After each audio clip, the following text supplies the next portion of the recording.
Excel PU college ಗುರುವಾಯಿನಕೆರೆ, ಕರ್ನಾಟಕದ number 1 PU college. Admissions open now.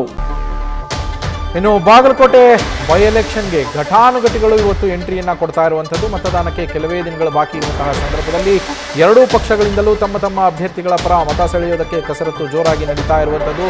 ಇವತ್ತು Bagalkot ಅಖಾಡಕ್ಕೆ BJP ನಾಯಕರು, ಘಟಾನುಘಟಿ ನಾಯಕರು ಎಂಟ್ರಿಯನ್ನ ಕೊಡ್ತಾ ಇದ್ದಾರೆ. ಸಿಎಂ ನಿರ್ಗಮನದ ಬೆನ್ನಲ್ಲೇ ಬಾಗಲಕೋಟೆಗೆ ಇವತ್ತು ಬಿಎಸ್ ಯಡಿಯೂರಪ್ಪ ಎಂಟ್ರಿ ಕೊಡೋದಕ್ಕಿದ್ದಾರೆ. ಬಾಗಲಕೋಟೆಯಲ್ಲಿ ಪ್ರಚಾರವನ್ನ ನಡೆಸ್ತಾರೆ ಬಿಎಸ್ ಯಡಿಯೂರಪ್ಪ, ಬಿಎಸ್ವೈ ಅವರು ಮಾಜಿ ಸಿಎಂ, ಹಾಗೆ ಕೇಂದ್ರ ಸಚಿವರಾದಂತಹ ಪ್ರಹ್ಲಾದ್ ಜೋಶಿ ಅವರು. ಎಲ್ಲಕ್ಕಿಂತ ಪ್ರಮುಖವಾಗಿ ಕೇಂದ್ರ ಸಚಿವ ಎಚ್.ಡಿ. ಕುಮಾರಸ್ವಾಮಿ ಕೂಡ ಬಿಜೆಪಿ ಅಭ್ಯರ್ಥಿಯ ಪರ ಮತಬೇಟೆಯನ್ನ ನಡೆಸಲಿದ್ದಾರೆ. ಜೆಡಿಎಸ್ ಅಲ್ಲಿ ಅಭ್ಯರ್ಥಿಯನ್ನ ಕಣಕ್ಕಿಳಿಸದೆ ಬಿಜೆಪಿಗೆ ಬೆಂಬಲವನ್ನು ಕೊಟ್ಟಿರುವಂಥದ್ದು ಮೈತ್ರಿ ನಿಯಮಾನುಸಾರ. ಈಗ ಮೈತ್ರಿ ಅಭ್ಯರ್ಥಿಯ ಪರ ವೀರಣ್ಣ ಚರಂತಿಮಠ ಅವರ ಪರ ಎಚ್.ಡಿ. ಕುಮಾರಸ್ವಾಮಿ ಅವರು ಕೂಡ ಇವತ್ತು ಮತಬೇಟೆಯನ್ನ ಮಾಡ್ತಾ ಇದ್ದಾರೆ. ಬಿಎಸ್ವೈ ಎಂಟ್ರಿಯಿಂದಾಗಿ ಬಿಜೆಪಿ ಪಾಳಯದಲ್ಲಿ ಹುಮ್ಮಸ್ಸು ಹೆಚ್ಚಾಗಿದೆ. ಮತ್ತೊಂದೆಡೆ ಕ್ಷೇತ್ರದಲ್ಲಿ ಸಿಎಂ ಸಿದ್ದರಾಮಯ್ಯನವರ ಪುತ್ರ ಕೂಡ ಬೀಡು ಬಿಟ್ಟಿದ್ದಾರೆ. ಬಾಗಲಕೋಟೆಯಲ್ಲಿ ಡಾಕ್ಟರ್ ಯತೀಂದ್ರ ಸಿದ್ದರಾಮಯ್ಯನವರು ತಮ್ಮ ತಂದೆಯ ಆಪ್ತ ಸ್ನೇಹಿತನ ಮಗನ ಗೆಲುವಿಗಾಗಿ ಓಡಾಟವನ್ನ ನಡೆಸ್ತಾ ಇರುವಂಥದ್ದು. ಡಾಕ್ಟರ್ ಯತೀಂದ್ರ ಸಿದ್ದರಾಮಯ್ಯ MLC ಕೂಡ ಅವರು, ಹಾಗೆ ಸಿಎಂ ಸಿದ್ದರಾಮಯ್ಯನವರ ಪುತ್ರ ಬಾಗಲಕೋಟೆ ಕ್ಷೇತ್ರದಲ್ಲೇ ಬೀಡು ಬಿಟ್ಟು ನಿನ್ನೆ ಕೂಡ ಸಿಎಂ ಸಿದ್ದರಾಮಯ್ಯನವರಲ್ಲಿ ಪ್ರಚಾರವನ್ನ ನಡೆಸಿದ್ರು. ಇದೀಗ ಅವರು ಕೇರಳದತ್ತ ತೆರಳೋದಕ್ಕಿದ್ದಾರೆ. ಈ ಹಿನ್ನೆಲೆಯಲ್ಲಿ ಸಿಎಂ ಸಿದ್ದರಾಮಯ್ಯನವರ ಪುತ್ರ ಡಾಕ್ಟರ್ ಯತೀಂದ್ರ ಸಿದ್ದರಾಮಯ್ಯ ಕ್ಷೇತ್ರದಲ್ಲೇ ಬೀಡು ಬಿಟ್ಟು ತಮ್ಮ ತಂದೆಯ ಆಪ್ತ ಸ್ನೇಹಿತರಾಗಿದ್ದಂತಹ HY ಮೇಟಿಯವರ ಪುತ್ರ, ಈಗ ಕಾಂಗ್ರೆಸ್ನ ಅಭ್ಯರ್ಥಿಯಾಗಿರುವಂತಹ ಉಮೇಶ್ ಮೇಟಿಯವರ ಪರ ಅಲ್ಲಿ ಪ್ರಚಾರವನ್ನ ನಡೆಸೋದಕ್ಕೆ ಮುಂದಾಗಿದ್ದಾರೆ. ಮತ್ತೊಂದೆಡೆ ಬಿಜೆಪಿಯಿಂದ ಮಾಜಿ ಸಿಎಂ BS ಯಡಿಯೂರಪ್ಪ, ಹಾಗೆ ಕೇಂದ್ರ ಸಚಿವರಾಗಿರುವಂತಹ ಪ್ರಹ್ಲಾದ್ ಜೋಶಿ, ಇನ್ನು NDA ಮೈತ್ರಿಕೂಟದಲ್ಲಿರುವಂತಹ JDSನ ನಾಯಕರಾಗಿರುವಂತಹ ಕೇಂದ್ರ ಸಚಿವ ಎಚ್.ಡಿ. ಕುಮಾರಸ್ವಾಮಿ ಅವರು ಕೂಡ ಇವತ್ತು ಪ್ರಚಾರ ಅಖಾಡಕ್ಕೆ ಎಂಟ್ರಿ ಕೊಟ್ಟು ವೀರಣ್ಣ ಚರಂತಿಮಠ ಪರ ಪ್ರಚಾರವನ್ನ ನಡೆಸ್ತಾರೆ. ನಮ್ಮ ಪ್ರತಿನಿಧಿ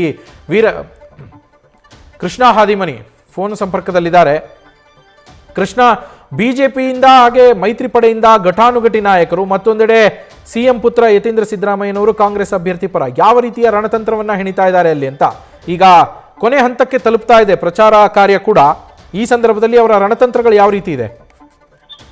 ಖಂಡಿತವಾಗಿ ನವೀನ್, ಏನಂತ ಹೇಳಿದ್ರೆ ಬಾಗಲಕೋಟೆ ಚುನಾವಣೆಗೆ ಇನ್ನೇನು ಕೆಲವೇ ದಿನಗಳು ಬಾಕಿ ಉಳಿದಿರುವಂತದ್ದು. ಏಪ್ರಿಲ್ 9ನೇ ತಾರೀಕು ಮತದಾನ ನಡೆಯುತ್ತಿರುವ ಹಿನ್ನೆಲೆಯಲ್ಲಿ ಎರಡೂ ಪಕ್ಷಗಳು ಕೂಡ ಈಗ ಜಿದ್ದಾಜಿದ್ದಿನಿಂದ ಈಗ ಮತದಾರರನ್ನ ಸೆಳೆಯೋದಕ್ಕೆ ಸಾಕಷ್ಟು ಕಸರತ್ತನ್ನ ಮಾಡ್ತಾ ಇರುವಂತದ್ದು. ನಿನ್ನೆವರೆಗೆ ಏನಂತ ಹೇಳಿದ್ರೆ ರಾಜ್ಯದ ಮುಖ್ಯಮಂತ್ರಿ ಆಗಿರುವಂತಹ ಸಿಎಂ ಸಿದ್ದರಾಮಯ್ಯನವರು ಬಾಗಲಕೋಟೆ ಕ್ಷೇತ್ರದಲ್ಲಿ ಬೀಡು ಬಿಟ್ಟು ಮತದಾರರನ್ನ ಸೆಳೆಯುವ ಪ್ರಯತ್ನವನ್ನ ಕೂಡ ಮಾಡಿರುವಂತದ್ದು.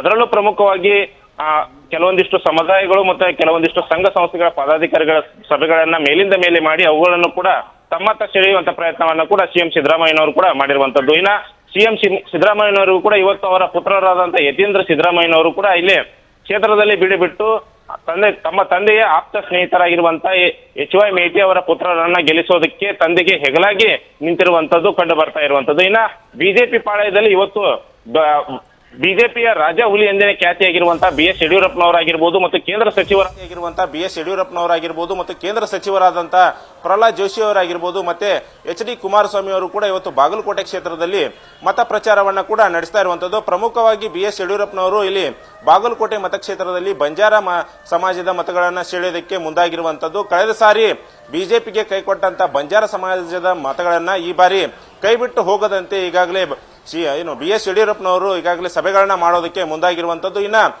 ಕ್ಷೇತ್ರದಾದ್ಯಂತ ಇವತ್ತು ಎಚ್.ಡಿ. ಕುಮಾರಸ್ವಾಮಿ ಆಗಿರ್ಬೋದು ಮತ್ತೆ ಪ್ರಹ್ಲಾದ್ ಜೋಶಿ ಅವರು ಕೂಡ ಕ್ಷೇತ್ರದಾದ್ಯಂತ ಸಂಚರಿಸಿ ಮತ ಬೇಟೆಯನ್ನ ಮಾಡಲಿದ್ದಾರೆ ಅಂತಾನೆ ಹೇಳ್ಬೋದು. Naveen, thank you Krishna. News first ನಿರ್ಭೀತಿಯಿಂದ ನಿಮ್ಮ ಪರವಾಗಿ.